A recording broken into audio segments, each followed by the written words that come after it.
Mazmur 91, dalam lindungan Allah.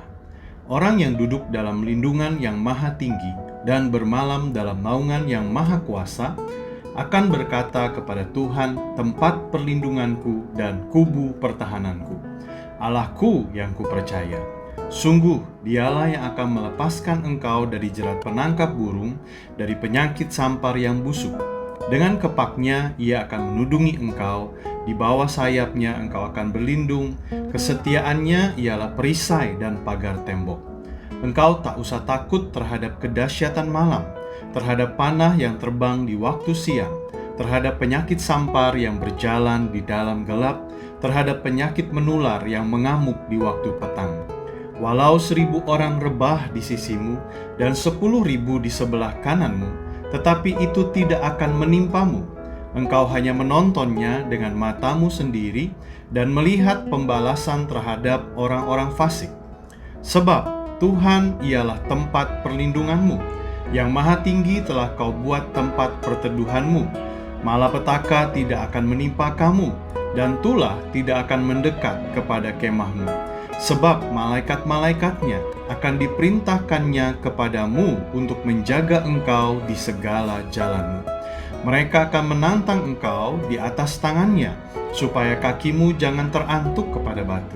Singa dan ular tedung akan kau langkahi, engkau akan menginjak anak singa dan ular naga. Sungguh hatinya melekat kepadaku, maka aku akan meluputkannya. Aku akan membentenginya, sebab ia mengenal namaku. Bila ia berseru kepadaku, aku akan menjawab. Aku akan menyertai dia dalam kesesakan. Aku akan meluputkannya dan memuliakannya. Dengan panjang umur akan kukenyangkan dia, dan akan kuperlihatkan kepadanya keselamatan daripadaku.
Shalom jemaat Tuhan.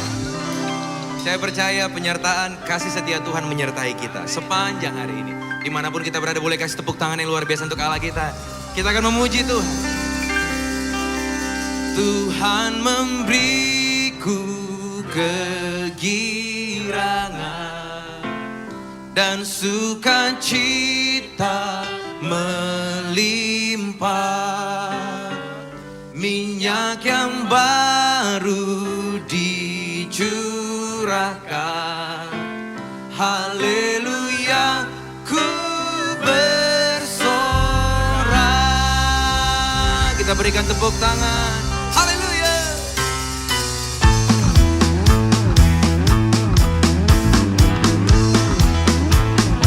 Sama-sama katakan, ku terima janji Allah.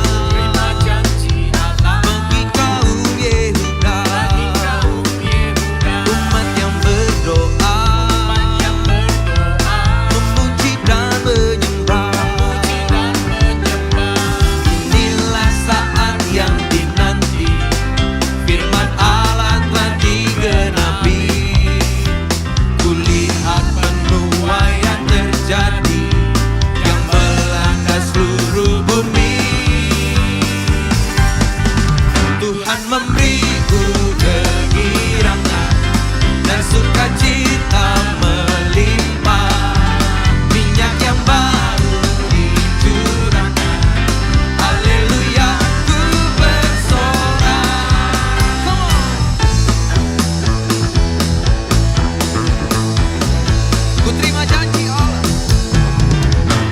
terima janji Allah bagi kaum Yehuda, umat yang berdoa, memuji dan menyembah. Inilah saat yang dinanti, firman Allah telah digenapi. Kulihat penuaian terjadi yang melanda seluruh bumi. Semuanya, Tuhan memberiku kegirangan dan sukacita melimpah.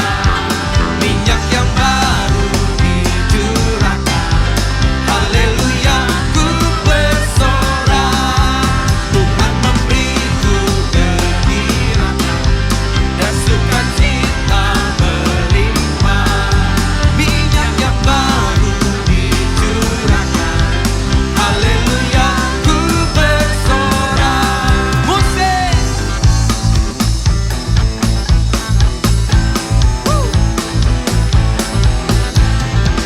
Ku terima janji Allah bagi kaum Yehuda, umat yang berdoa, memuji dan menyembah. Inilah saat yang dinanti, firman Allah telah digenapi. Kulihat penuaian terjadi yang melanda seluruh bumi. Sama-sama, Tuhan memberiku kegirangan dan sukacita melimpah. Minyak yang baru dicurahkan, haleluya ku bersorak. Tuhan memberiku kegirangan dan sukacita melimpah. Minyak yang baru dicurahkan, haleluya ku bersorak. Tepuk tangan sama-sama.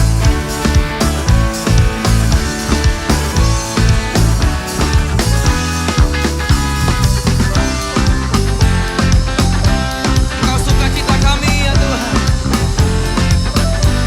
Mari bersama-sama kita angkat pujian dari awal, sama-sama kita katakan, ku terima janji Allah. Ku terima janji Allah bagi kaum Yehuda,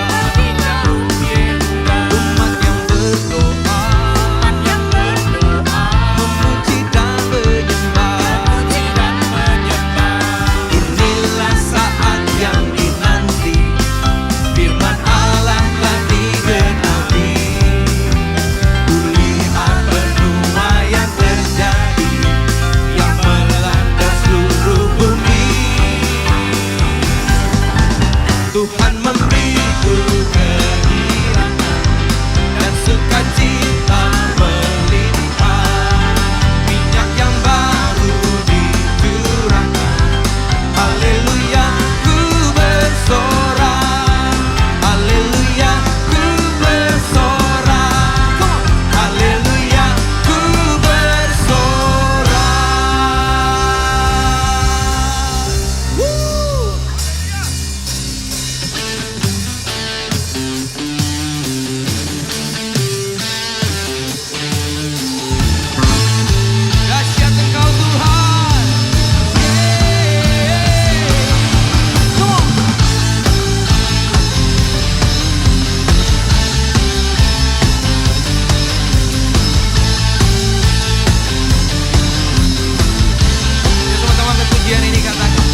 I raise a hallelujah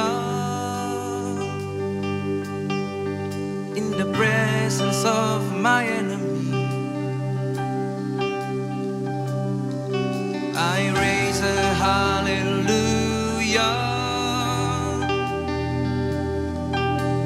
louder than the unbelief. I raise a hallelujah. My weapon is a melody. I raise a hallelujah.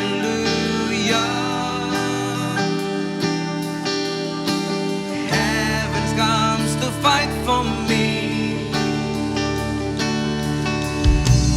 I'm gonna sing in the middle of the storm, louder and louder. Never hear my praises roar. On from the ashes, hope will arise. That is defeated, the King's alive. I raise a hallelujah in the presence of my enemy. I raise a hallelujah louder than the unbelief. I raise a hallelujah. My weapon is a melody. My weapon is a melody. Oh, I raise hallelujah. Hallelujah. Heaven comes to fight for me. I'm gonna sing in the middle of the storm, louder and louder. You're gonna hear my praises roar. Up from the ashes, hope will arise. That is defeated, the King is alive. And I'm gonna sing middle of the storm, louder and louder. You're gonna hear my praises roar. Up from the ashes, that is defeated, that is defeated, the King is alive. I'm gonna sing in the middle of the storm, louder and louder. Up from the ashes, hope will arise. That is defeated, that is defeated, the King is alive. In the middle of the storm, louder and louder. You're gonna hear my praises roar. Up from the ashes, that is defeated, that is defeated, the King is alive.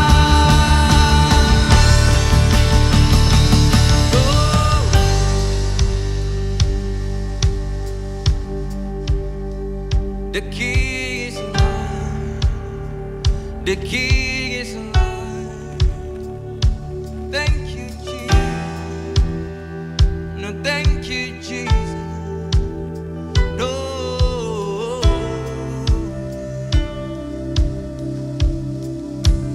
Body say, sing a little louder in the presence of my enemy. Sing a little louder, louder than the unbelief.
in the presence of my enemy. I raise a hallelujah louder than the unbelief. Everybody sing. I raise a hallelujah. My weapon is a melody. Oh, I raise a hallelujah.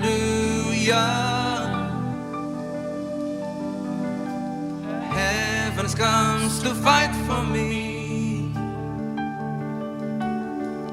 I raise a hallelujah. I raise a hallelujah. Presence of my enemies. Oh, I raise a hallelujah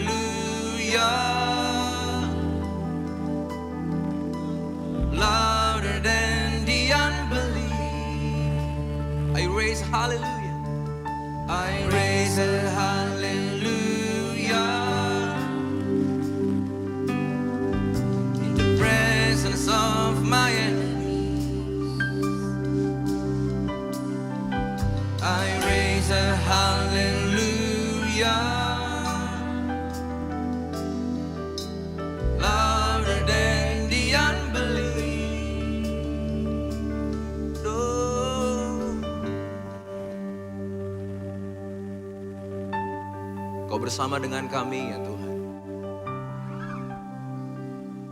Kami mau bersorak sebab itu kekuatan kami. Kami mau memuji Engkau sebab Tuhan tidak pernah meninggalkan kami. Selalu ada untuk setiap kami. Kami mengangkat tangan kami mau menyembah Engkau. Terima kasih ya Tuhan. Terima kasih Tuhan Yesus. Engkau yang memegang tangan setiap kami jemaat. Thank you Jesus. Thank you Jesus. Oh, yeah.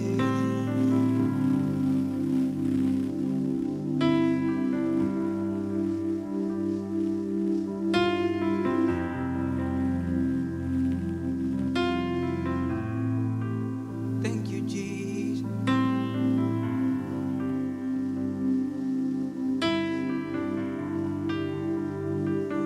Kemuliaan-Mu penuhi setiap hati kami, dimanapun kami ada. Oh, kekuatan daripada-Mu, pengharapan daripada-Mu saja. Thank you Jesus, thank you Jesus, we worship you. We honor you. Lord, we praise your name in this place. Hallelujah, hallelujah. Oh, hey. Kemuliaan-Mu ya Tuhan. Anugerah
Kau beri kekuatan untuk setiap kami.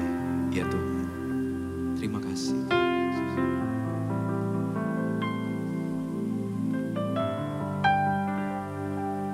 Kami angkat tangan kami dan kami katakan, di saat badai bergelora, ku akan terbang bersamamu.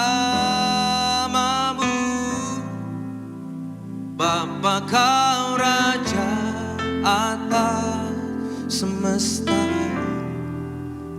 ku tenang sebab kau Allahku.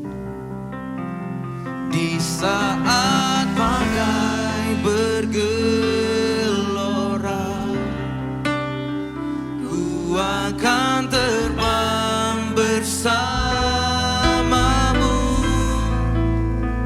Bapa, kau Raja atas semesta, ku tenang sebab kau di saat badai bergelora, ku akan terbang bersamamu. Bapa, kau Raja atas semesta, ku tenang sebab kau Kami mengangkat tangan kami dengan iman, sama-sama kami katakan, di saat badai bergelora, ku akan terbang bersamamu. Bapa, kau Raja atas semesta, ku tenang, di saat badai, di saat badai bergelora, ku akan terbang bersamamu.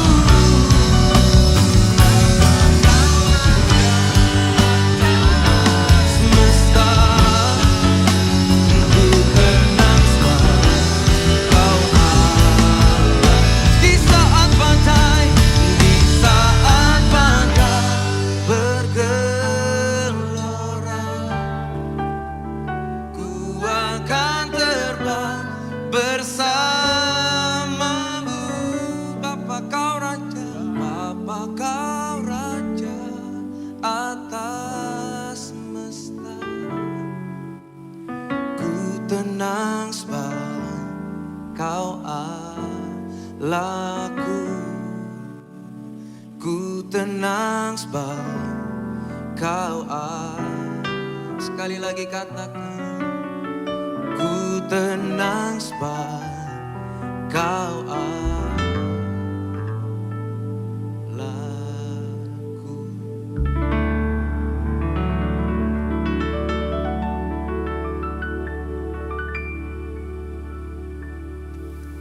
Firman-Mu bertumbuh dalam hati setiap kami,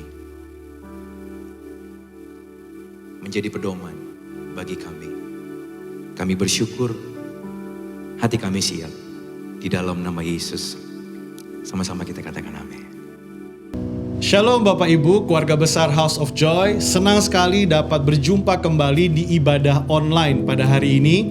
Saya tetap berdoa dan percaya bahwa Tuhan menyertai kita semua, melindungi kita semua.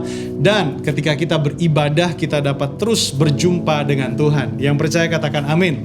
Bapak Ibu, saya mau melanjutkan pembelajaran kita dari minggu lalu, dari topik minggu lalu. Dan kita masuk ke topik yang baru, tapi masih bersambung. Dan minggu lalu terambil dari Roma 8 ayat yang ke-11. Saya bacakan untuk Bapak Ibu.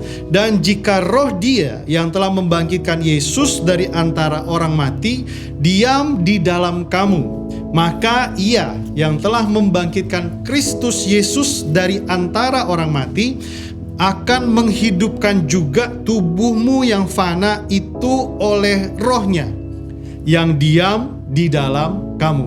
Nah, Bapak Ibu, inilah yang kita terima pada saat kita lahir baru. Yang pertama, dosa kita diampuni dan kita memperoleh jaminan kehidupan kekal. Kita dikuduskan, kita dibenarkan melalui apa? Melalui pengorbanan Yesus. Dan kemudian kita menerima roh. Rohnya siapa Bapak Ibu? Roh Kristus, atau kalau kita menggunakan bahasa Roh Kudus. Saat kita dipenuhi oleh Roh Kudus Bapak Ibu, Dia diam di dalam kita. Efesus 1 ayat yang ketiga katakan, di dalam Dia kamu juga, karena kamu telah mendengar firman kebenaran, yaitu Injil keselamatanmu, di dalam Dia kamu juga ketika kamu percaya dimateraikan dengan Roh Kudus yang dijanjikannya itu. Nah, kita perlu ingat di dalam dunia kerja kita atau dalam kehidupan keseharian, ketika kita menandatangani surat perjanjian, apa yang mensahkan bahwa surat itu jaminan? Bapak Ibu, biasanya dilegalkan atau disahkan dengan materai. Nah, ketika surat kertas putih ada sejumlah nominal dan jumlahnya besar, disahkan dengan apa Bapak Ibu? Dengan materai. Jadi ketika kita berbicara materai, kita perlu ingat bahwa ini melambangkan suatu kesahan. Nah, di dalam firman Tuhan dikatakan ketika kamu percaya dimateraikan dengan Roh Kudus yang dijanjikannya itu. Artinya dalam kehidupan kita, ketika kita menerima rohnya yang diam di dalam kita, kehidupan kita penuh sepenuhnya di dalam Kristus. Yang percaya katakan amin. Nah, Bapak Ibu, tetapi bukan berarti ketika kita dipenuhi oleh rohnya, kita secara otomatis hidup seperti roh yang sudah sempurna itu. Karena apa? Dalam kehidupan kita, Tuhan tetap memberikan kehendak bebas untuk manusia memilih mau hidup berjalan di dalam roh, atau kita mau berjalan di dalam keinginan kita sendiri atau kedagingan kita. Nah, Roma 8 ayat 13 Bapak Ibu, dia katakan demikian, sebab jika kamu hidup menurut daging, kamu akan mati. Tetapi jika oleh rohmu kamu mematikan perbuatan-perbuatan tubuhmu, kamu akan hidup. Jadi kalau kita mengikuti daging, kita akan mati. Kemudian di dalam Galatia 5 ayat 17, sebab keinginan daging berlawanan dengan keinginan roh, dan keinginan roh berlawanan dengan keinginan daging, karena keduanya bertentangan. Setiap kali kamu melakukan, kamu kehendaki. Jadi Bapak Ibu, di dalam kita, roh kita sudah dipenuhi dan Kristus diam di dalam kita. Tetapi kita memiliki kehendak bebas, pilihan fokus ada dalam kita. Mau fokus ke dalam keinginan roh, hidup di dalam roh, atau kita fokus dalam kedagingan. Dua-duanya saudara bertentangan. Tetapi ingat baik-baik, pilihan ada dalam kita. Maka dari itu fokuslah untuk hidup di dalam roh. Saya kasih contoh Bapak Ibu di dalam firman Tuhan dalam perjanjian lama. Ulangan 1 ayat 8 katakan demikian, ketahuilah, aku telah menyerahkan negeri ini kepadamu, masuklah, dudukilah negeri yang dijanjikan Tuhan dengan sumpah kepada nenek moyangmu. Catat baik-baik, aku telah menyerahkan negeri ini, masuklah, dudukilah. Tapi kita perhatikan di dalam Bilangan 13, Musa mengutus 12 pengintai untuk mengintai negeri tersebut. Dari 12 pengintai tersebut, ada 10 orang yang menyatakan bahwa bangsa yang diam di negeri itu kuat-kuat. Kotanya berkubu-kubu dan sangat besar. Keturunan enak ada di sana. Bahkan mereka menyampaikan kabar busuk orang-orang raksasa dan mereka katakan, kami ini seperti belalang. Jadi perhatikan baik-baik, janji firman Tuhan sudah diucapkan. Masuklah, dudukilah. Tetapi 10 pengintai fokus kepada apa saudara, Bapak Ibu semua? Fokus kepada kedagingannya, kemanusiaannya, hidup di dalam kedagingannya dia. Nggak mungkin kita bisa masuk. Nggak mungkin. Karena apa? Orang di sana besar-besar, keturunan enak ada di sana, kita belalang. Nah, Bapak Ibu, itulah yang menyebabkan apa? Yang menyebabkan dalam kehidupan keseharian kita ini sama seperti 10 pengintai, di mana sudah tercatat di dalam janji Tuhan dan roh Tuhan sudah ada di dalam kita tidak menerima berkatnya. Karena apa? Karena kita fokus kepada keinginan daging kita. Kita fokus kepada hal lahiriah, jasmani kita yang berkata tidak mungkin. Nah, saudara, Bapak Ibu, saya mau ajak Bapak Ibu lihat contoh yang kedua. Dalam Yosua 6 ayat kedua dikatakan demikian, "Ketahuilah, aku serahkan ke tanganmu Yeriko beserta raja-rajanya dan pahlawan-pahlawannya yang gagah perkasa." Yosua disuruh Tuhan untuk merebut Yeriko, dan janjinya dikatakan demikian, "Aku serahkan ke tanganmu Yeriko beserta raja dan pahlawan-pahlawan yang gagah perkasa."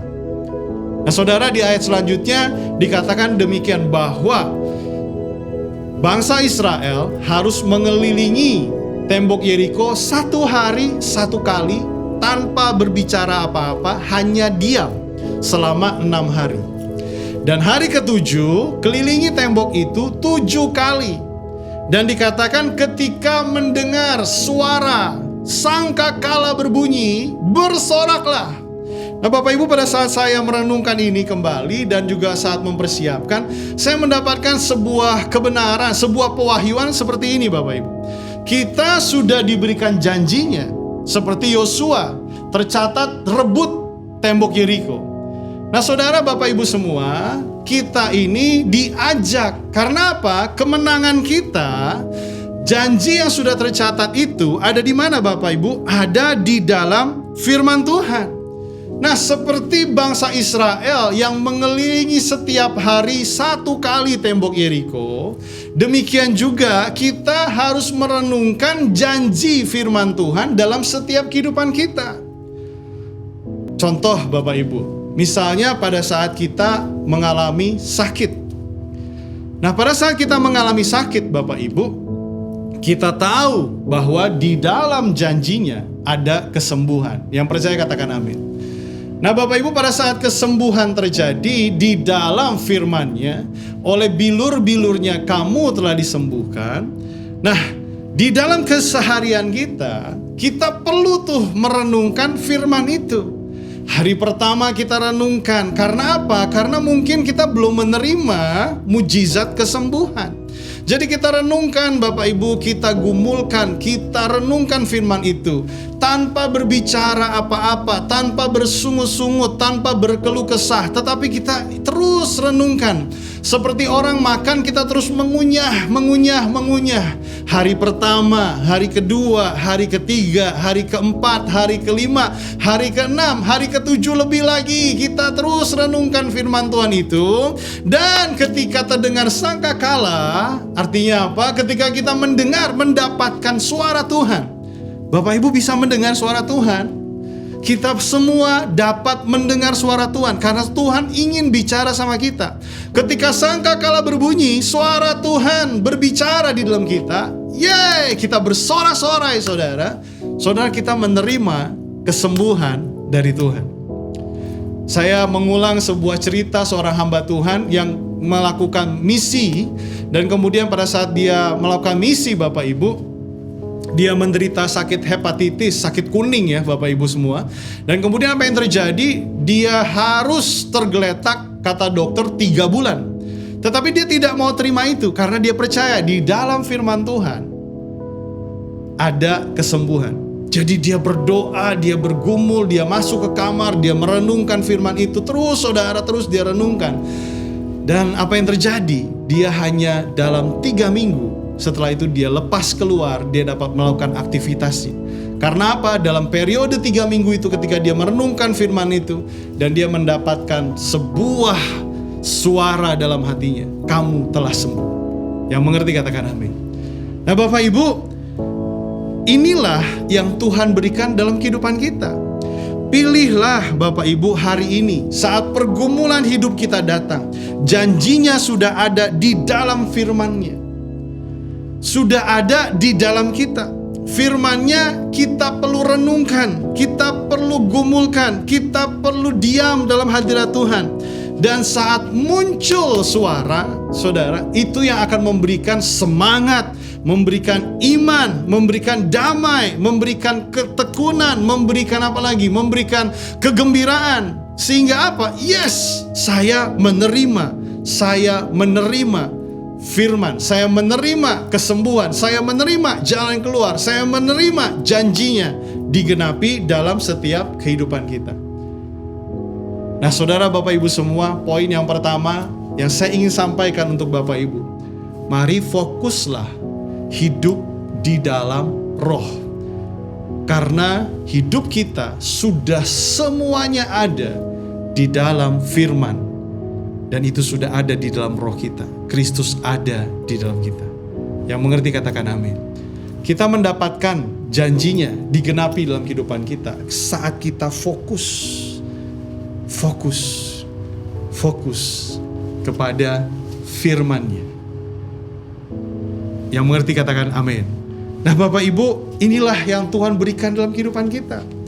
Nah, di dalam Yohanes 4 ayat yang ke-24 dikatakan demikian, Allah itu roh. Jadi Bapak Ibu, kita perlu mendalami lagi, kita perlu merenungkan lagi bagaimana cara Allah memandang kita. Yohanes 4:24 dikatakan Allah itu roh. Jadi jadi Kristus memandang kita, Dia melihat kita, Bapak Ibu, Dia nggak melihat kita dalam perbuatan kita. Dia melihat kita dalam roh. Allah memandang kita dan Ia nggak pernah kecewa. Tuhan nggak pernah kecewa. Tuhan selalu bersuka cita. Kenapa Bapak Ibu? Karena Dia memandang roh Kristus yang ada di dalam kita. Perhatikan baik-baik sekali lagi. Bagaimana cara Allah memandang kita Bapak Ibu? Allah memandang kita dengan cara apa? Dia memandang roh Kristus yang diam di dalam kita. Makanya Allah selalu bersuka cita. Dia gak pernah kecewa sama kita. Dia selalu bergembira karena Dia tidak memandang perbuatan kita, tapi Allah selalu memandang roh Kristus yang ada di dalam kita. Yohanes 1 ayat 22 katakan Yakobus 1 ayat 22. Tetapi hendaklah kamu menjadi pelaku firman dan bukan hanya pendengar saja.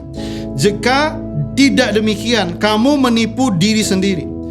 Sebab jika seorang hanya mendengar firman saja dan tidak melakukannya, ia adalah seumpama seorang yang sedang mengamati mukanya yang sebenarnya di depan cermin. Baru saja ia memandang dirinya, ia sudah pergi atau ia segera lupa bagaimana rupanya. Tetapi barang siapa meneliti hukum yang sempurna, yaitu hukum yang memerdekakan orang, dan ia bertekun di dalamnya, jadi bukan hanya mendengar untuk melupakannya, tetapi sungguh-sungguh melakukannya, ia akan berbahagia oleh perbuatannya. Bapak Ibu, pada saat saya membaca Yakobus ini dan mengerti bagaimana cara Allah memandang kita, saya semangat sekali Bapak Ibu. Kenapa? Karena Yakobus menyamakan firman Tuhan dengan cermin yang menunjukkan siapa kita di dalam roh. Yakobus menyamakan firman Tuhan dengan cermin yang menunjukkan siapa kita di dalam roh. Firman Tuhan menunjukkan kepada kita bagaimana Tuhan melihat kita, apa yang Dia katakan tentang kita, dan semua hal baik yang telah Dia rencanakan untuk hidup kita. Bapak Ibu, ini adalah bagaimana Allah memandang kita. Jadi Allah selalu memandang kita di dalam roh. Nah, kita sebagai pribadi yang sudah lahir baru dan roh Kristus diam di dalam kita, kadang dalam kehidupan kita memandang diri kita dengan perbuatan kita. Sehingga apa? Kita tidak memandang, tidak bercermin kepada apa yang Kristus sudah buat untuk kita.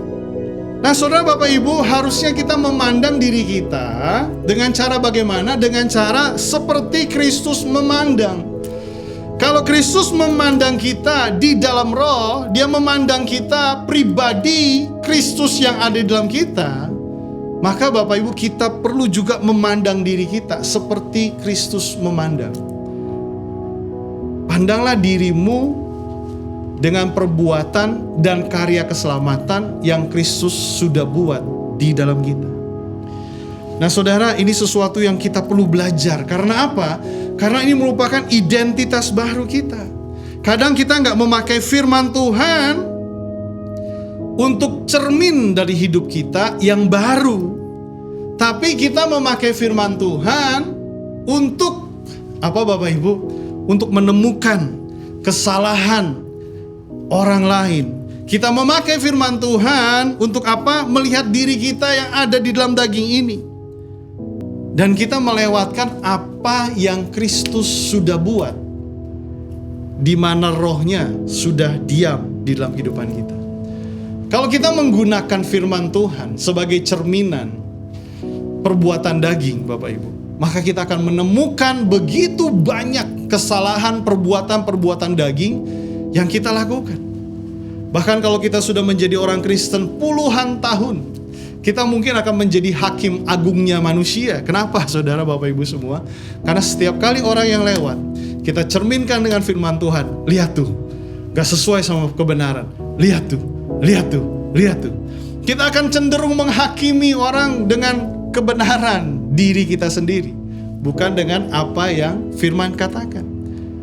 Kristus memandang semua umat manusia. Dia memandang kita Bapak Ibu. Kristus memandang kita sebagai pribadi di mana roh Kristus itu diam di dalam kita. Yang dia lihat adalah Kristus yang ada di dalam kita. Yang mengerti katakan amin. Nah saudara Bapak Ibu, masih ingat cerita tentang anak yang hilang? Anak yang bungsu telah menghabiskan harta warisan bapaknya Bapak Ibu ya. Padahal bapaknya belum meninggal. Pada saat anak yang bungsu kembali, apa yang bapaknya lihat saudara? Apakah bapaknya melihat kesalahan-kesalahan anaknya? Anak kurang ajar. Bapak tahu nggak, bapak ini nggak bisa tidur gara-gara kamu. Uang papa habis. Papa udah hitung-hitung. Gara-gara kamu kerugiannya segini. Itu salah kamu. Puji Tuhan. Mungkin sambil ngatain puji Tuhan ya Bapak Ibu ya. Dia balik. Puji Tuhan kamu balik sekarang. Betul. Kamu minta kamu kerja. Sekarang giliran kamu kerja. Gantiin semua uang yang kamu udah habis-habisin buat foya-foya. Bapak Ibu, bapaknya nggak ngomong gitu. Tapi apa yang bapaknya lakukan? Bapaknya itu nggak lihat perbuatan lamanya dia. Dia nggak lihat perbuatan anak bungsunya yang udah habisin warisannya. Tapi bapaknya apa? Dia kasih cincin, dia kasih jubah, dia kasih sendal, sepatu baru, bahkan dibuat perayaan. Itu yang bapaknya lakukan. Dia memandang anak yang hilang itu, yang sudah menghabiskan warisan hartanya dia memandang di dalam identitas yang baru. Dia melihat anaknya ciptaan baru. Tapi beda dengan anak yang sulung. Anak yang sulung memandang kehidupan lama daripada anak yang bungsu itu. Dia udah habisin harta papa. Dia memandang perbuatan-perbuatan daripada anak yang bungsu. Nah Bapak Ibu, Tuhan melihat kita tidak dengan lensa hidup kita yang lama. Tuhan melihat kita melalui lensa anaknya Yesus Kristus. Tuhan melihat kita dari lensa anaknya Yesus Kristus, di mana dia sudah menanggung dosa kita. Dia sudah menanggung semua penderitaan umat manusia.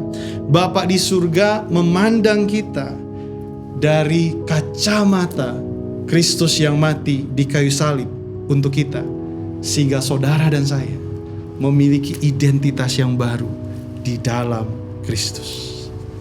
Yang mengerti katakan amin. Jadi Bapak Ibu, poin saya yang kedua, mari perbaharui cara pandang kita.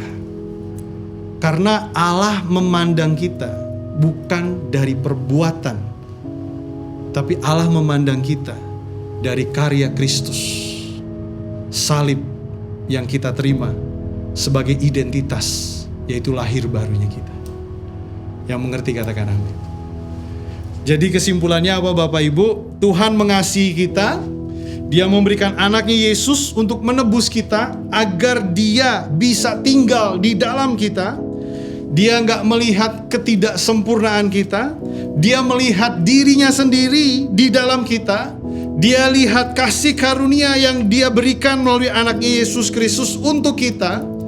Tetapi bukan berarti melegalkan hidup di dalam dosa. Karena orang yang menerima kasih karunia, karena kasih karunia diberikan untuk kita berubah. Bukan untuk terus hidup di dalam dosa. Tetapi kasih karunia diberikan untuk kita bertumbuh di dalam Dia. Kasih karunia diberikan untuk kita melihat pengorbanan Kristus yang begitu besar untuk kita yang berdosa. Ketika kita menerima ini dalam kehidupan kerohanian kita, apa yang perlu kita takutkan? Jika kita merasa Kristus gak menerima kita karena perbuatan, saudara, kita gak perlu takut. Karena Kristus menerima kita dengan kasih-Nya, dengan sifat dan karakternya. Kalau kita merasa kita di dunia ini sendirian, saudara, kamu gak sendirian. Kristus ada bersama dengan kamu. Karena Bapa di surga tidak memandang kita dari perbuatan, tetapi Dia memandang kita dari pengorbanan anaknya Yesus Kristus. Saat kita merasakan ketakutan, pergumulan, kekhawatiran yang kita hadapi di tahun 2022 ini, saudara, Kristus ada di dalam kamu. Dan kalau Dia ada di dalam kita, Kristus yang begitu besar, yang begitu berkuasa ada di dalam kita, saudara, apapun yang kita hadapi di tahun 2022 ini, kita pasti mendapatkan jalan keluar. Jadi Bapak Ibu, saat kita fokus hidup di dalam roh, maka kita dapat hidup untuk terus mengalami pertobatan. Kita akan kembali kepada kebenaran, mendapatkan cara yang baru dalam tahun ini untuk mengatasi semua kehidupan kita. Semua sudah tercatat di dalam firman-Nya. Dan saat kita bertobat, pertobatan itu akan membuka sebuah paradigma yang baru, dengan cara yang baru untuk mengatasi pergumulan hidup kita. Yang percaya katakan amin. Mari kita berdoa, kita tundukkan kepala. Bapa di surga, terima kasih hari ini kami belajar bahwa kami harus fokus hidup di dalam roh. Kami harus melihat gambaran Kristus yang sudah mati di kayu salib untuk menebus dosa kami, yang memberikan kehidupan yang baru, yang memberikan identitas yang baru di dalam kami. Hari ini Bapa di surga, aku berdoa biarlah kami dapat memandang sama seperti Kristus memandang. Kami dapat melihat seperti Kristus melihat. Kami dapat melihat diri kami di dalam identitas yang baru. Kami dapat melihat diri kami di dalam roh, bahwa di dalam Kristus kami sudah menjadi ciptaan yang baru. Tuhan, ajar kami terus melihat seperti Engkau melihat. Terima kasih Bapa, karena kami percaya yang kami alami di tahun 2022 ini akan mendapatkan jalan keluar ketika hidup kami selalu terfokus kepada Roh-Mu. Aku berdoa untuk jemaat Tuhan hari ini, Tuhan, biarlah firman pada hari ini menjadi benih untuk tertanam, bertumbuh, dan berbuah dalam kehidupan mereka. Terima kasih Bapa, di dalam nama Yesus Kristus. Haleluya. Amin. Tuhan memberkati Bapak Ibu semua. Shalom saudara, dalam VOP kali ini kita akan membahas mengenai pilar pernikahan Kristen dan LGBTQ. Dengan semakin maraknya isu-isu mengenai LGBTQ dan hal-hal yang terkait dengannya, gereja kita GBI Jalan Jenderal Gatot Subroto memandang perlu untuk memberikan panduan yang alkitabiah mengenai pernikahan. Di gereja kita, prinsip-prinsip alkitabiah mengenai pernikahan dikenal dengan nama 7 pilar pernikahan. Pilar pertama yang juga menjadi hukum pertama dalam pernikahan adalah pernikahan yang Allah tetapkan adalah antara seorang laki-laki dan seorang perempuan, di mana jenis kelamin laki-laki dan perempuan itu tetap sejak lahir. Kita bisa lihat bahwa prinsip ini menolak dosa homoseksual dan lesbian. Mengapa hal ini penting? Karena pada mulanya Allah menciptakan manusia laki-laki dan perempuan. Allah memberkati mereka dan memberi perintah untuk beranak cucu dan bertambah banyak, memenuhi dan melakukan bumi. Kemudian dengan jelas Allah memberikan satu hukum bahwa seorang laki-laki akan meninggalkan ayahnya dan ibunya dan bersatu dengan istrinya, yang adalah satu orang perempuan, sehingga keduanya menjadi satu daging. Jadi sesungguhnya pernikahan yang Allah ciptakan itu heteroseksual, yaitu antara satu orang laki-laki dan satu orang perempuan, bukan yang sesama jenis atau homoseksual. Perlu diingat juga bahwa ketika Allah menciptakan Adam sebagai seorang laki-laki dan Hawa sebagai seorang perempuan, Allah tidak bertanya pada siapapun. Allah menentukan gender seseorang dalam kedaulatannya dan tidak dapat diganggu-gugat oleh siapapun. Jadi jika seorang menolak gender yang Allah putuskan, hal itu seperti menolak Sang Pencipta, yaitu Allah sendiri. Bagaimana jika terjadi orientasi seksual yang berbeda dengan gender bawaan lahir? Hal tersebut sama dengan kondisi manusia berdosa yang cenderung untuk melakukan perbuatan-perbuatan yang melawan hukum Allah. Apakah seseorang dapat berkata, karena saya memiliki kecenderungan untuk melakukan perbuatan pelanggar hukum, jadi saya lakukan saja pelanggaran itu? Tentu tidak demikian. Orientasi yang keliru itu tidak dapat dijadikan alasan untuk melanggar hukum Allah, tetapi harus dikendalikan dan diarahkan kepada orientasi seksualnya yang benar, yaitu yang sesuai dengan gender bawaan lahirnya. Jadi ketika kelompok LGBTQ berusaha supaya keberadaan mereka dapat diterima secara legal di Indonesia, sekalipun banyak pandangan yang pro dan kontra, gereja perlu mengambil sikap yang sesuai dengan Alkitab. Sekarang mari kita lihat faktor-faktor apa saja yang menjadi penyebab LGBTQ.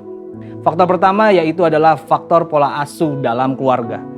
Faktor pengasuhan dalam keluarga punya pengaruh yang sangat besar terhadap perkembangan satu individu, dari bayi sampai dewasa. Perkembangan yang dimaksud mencakup tubuh, jiwa, dan rohnya. Karena itu parenting yang baik sangat penting supaya seorang anak yang akan berkembang dengan baik. Saul McLeod, seorang dosen dan peneliti dalam bidang psikologi, menemukan bahwa anak mengamati model yang memberikan contoh perilaku maskulin atau feminin.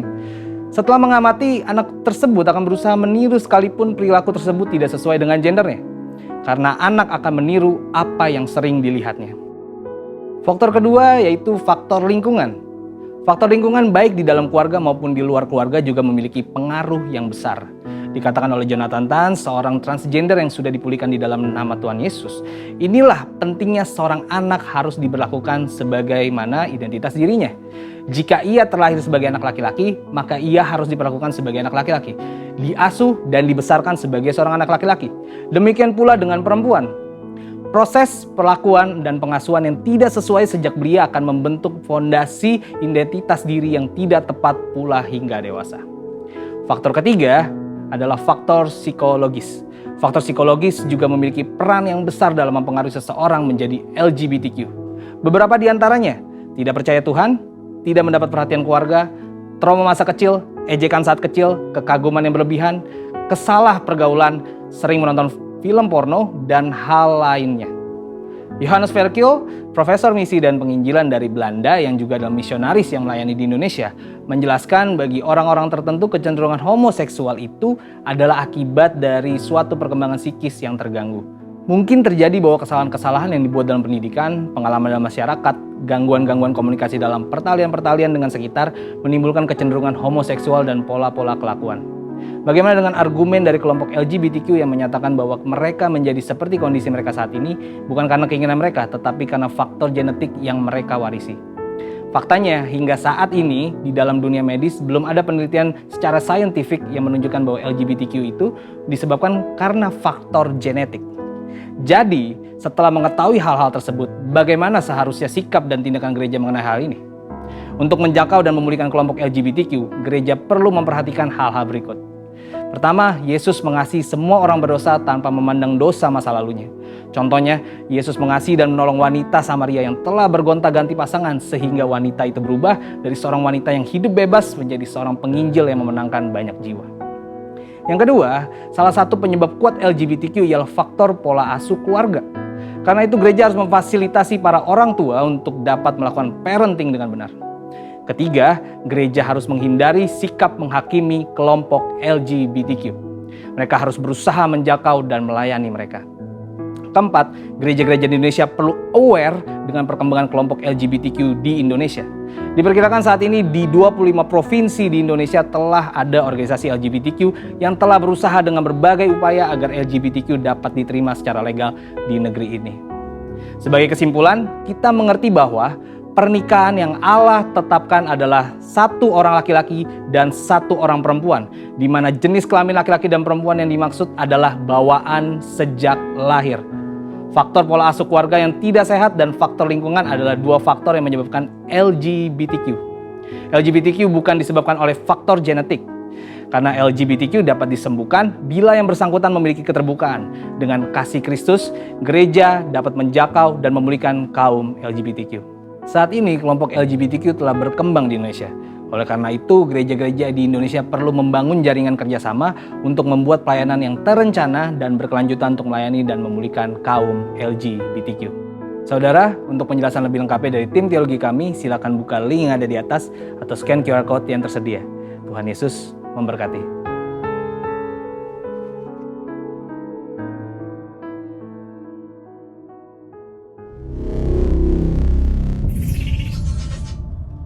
Haleluya, saudara, saya percaya dan saya berdoa supaya saudara diberkati dengan firman Tuhan pada hari ini. Saudara, saya rindukan supaya fondasi yang sedang ditanamkan untuk kehidupan kerohanian kita atau benih firman Tuhan yang sedang ditabur untuk kehidupan kerohanian kita bertumbuh, berbuah untuk saudara melewati tahun 2022 ini dengan penuh kemenangan dan kemurahan dan kebaikan daripada Tuhan kita. Saudara, saya berdoa biarlah firman ini menjadi kekuatan untuk kita semua. Yang percaya katakan amin. Nah, Bapak Ibu, kita sudah di akhir daripada ibadah kita hari ini. Saya mengajak kita, ayo kita memberi yang terbaik untuk Tuhan. Karena semua pemberian saudara akan dipergunakan untuk seluruh biaya operasional daripada gerejanya House of Joy dan juga untuk memberkati orang-orang yang ada di sekitar kita. Mari beri yang terbaik Bapak Ibu, karena kita sudah diberikan anugerah kasih karunia dan berkatnya sudah berlimpah-limpah dalam kehidupan kita. Yang percaya katakan amin. Nah Bapak Ibu, mari kita berdoa bersama dan kita akhiri ibadah kita pada hari ini. Kami bersyukur untuk hari ini, kami berterima kasih untuk firman-Mu, dan Bapa di surga, kami mau memberi yang terbaik. Bapa, hamba-Mu berdoa, memberkati semua pemberian, persembahan, persepuluhan yang diberikan oleh jemaat-Mu untuk gerejanya. Biarlah Tuhan, apa yang mereka tabur, benih keuangan yang mereka tabur untuk rumah-Mu, gereja-Mu, House of Joy, Tuhan, biarlah itu semua dapat bertumbuh, berbuah-buah kembali di dalam kehidupan pekerjaan, keluarga, berkat-berkat jasmani, berkat-berkat rohani di dalam kehidupan anak-anak-Mu. Terima kasih ya Bapa, aku berdoa berkati usaha mereka, berkati keluarga mereka, yang sakit Tuhan sembuhkan, yang berbeban berat Tuhan bebaskan, Tuhan lepaskan. Biarlah jemaat-Mu Tuhan mendapatkan kasih karunia yang berlimpah-limpah untuk mengalami janji yang Tuhan sudah berikan. Terima kasih Bapa, dan saat ini kami berdoa untuk Indonesia. Sekali lagi, mari biarlah Engkau memberkati pemerintahan kami, Presiden, dan seluruh jajaran pemerintahan dari DKI Jakarta. Biarlah Tuhan berikan hikmat untuk mengatasi pandemi dan keadaan pada hari ini ya Bapa. Terima kasih Tuhan Yesus, dan kami berdoa juga untuk Gembala sidang kami, Pendeta Insinyur Niko Nyotora Harjo, dan Gembala Rayon kami, Bapak Budi Sastra Diputra, dan seluruh bapak-bapak rohani kami. Tuhan memberkati mereka. Terima kasih Tuhan, kami mau akhiri ibadah kami pada hari ini, dan kami mau terima berkat yang terbaik daripada-Mu. Mari angkat kedua tangan-Mu Bapak Ibu, biarlah kasih karunia yang berlimpah di dalam anaknya Yesus Kristus, perlindungan penyertaan daripada Roh Kudus menyertai Bapak Ibu semua dari sekarang sampai selama-lamanya. Dan semua yang menerima berkat Tuhan ini sama-sama katakan amin. Tuhan memberkati kita semua. Immanuel, God with us. Apa yang dimaksud dengan Pentakosta ketiga? Pentakosta ketiga adalah pencurahan Roh Kudus yang dahsyat di zaman sekarang, melebihi yang terjadi di Azusa Street. Pentakosta ketiga akan mengakibatkan penuaian jiwa yang terbesar dan yang terakhir sebelum Tuhan Yesus datang kembali. Pentakosta ketiga akan membangkitkan generasi Yeremia, yaitu anak-anak muda yang dipenuhi Roh Kudus, cinta mati-matian kepada Tuhan Yesus, tidak kompromi terhadap dosa, dan akan bergerak untuk memenangkan jiwa.